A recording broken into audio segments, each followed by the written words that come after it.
वज़ीर आज़म शहबाज शरीफ आज रात वफ्द के हमरा लंदन रवाना होंगे। ज़राए के मुताबिक वज़ीर आज़म का वफ्द बरतानवी एयरलाइन की परवाज़ PA206 के जरिए रवाना होगा। मरियम औरंगज़ेब, मिफ्ता इस्माइल और ख्वाजा आसिफ वज़ीर आज़म के झूठ बोलकर भागने वाले ने सारी काबीना को लंदन बुला लिया।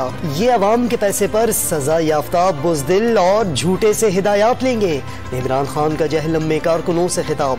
वजीर आज़म शहबाज शरीफ को मीर जाफर और बूट पॉलिश करने वाला करार दे दिया। नवाज शरीफ और मरियम नवाज पर फौज पर तनकीद का भी इल्जाम।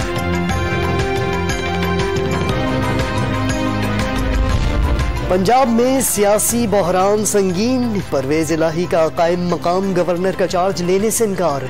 पंजाब असेंबली सेक्रेटेरिएट में सरकारी उमूर अंजाम दिए। हुकूमत ने गैर आईनी इक़दामात की फैक्ट्री लगा रखी है। आइन और कानून के मुताबिक ही उमूर सर अंजाम देंगे। चौधरी परवेज इलाही का मौक़िफ़। Chairman people's party Bilawal Bhutto Zardari PTI के इक़दामात को आइन शिकनी करार दे दिया। तहकीकात के लिए आला इख्तियाराती कमीशन बनाने की तजवीज़ भी दे दी। कहा आइन तोड़ने के अमल को संजीदगी से लेना होगा।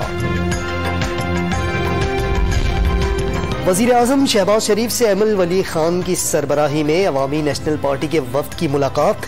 मईशत की बहाली और जमहूरियत की मजबूती के लिए मिलकर काम करने पर इत्तेफाक।